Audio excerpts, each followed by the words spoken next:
जय शिवराय. छत्रपती शिवाजी महाराजांच्या पदस्पर्शाने पावन झालेल्या महाराष्ट्रातील पाटण या तालुक्यातील कोयल एज्युकेशन सोसायटीचे बाळासाहेब देसाई कॉलेज येथील मी 12वी कॉमर्स ए डिव्हिजनची विद्यार्थिनी सृष्टी कदम आपल्यासमोर मी वोकल फॉर लोकल या विषयासंदर्भात थोडीशी माहिती सांगणार आहे.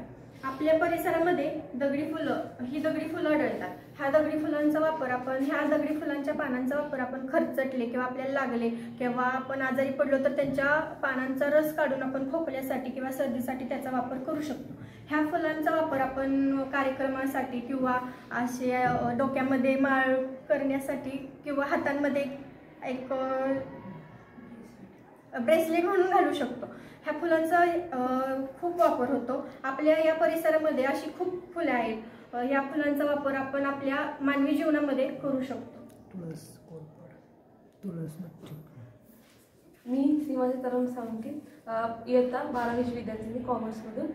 सृष्टीने सांगितलेल्याप्रमाणे आमच्या कॉलेजमध्ये असलेल्या फुलांपासून आम्ही अशी बुके तयार करून नैसर्गिक पद्धतीने बुके तयार करतो आणि प्रत्येक कार्यक्रमामध्ये वापरतो. आम्ही विकत बुके आणत नाही. अशा पद्धतीने आम्ही पेपर नॅपकिनचे बुके सुद्धा आम्ही वापरतो.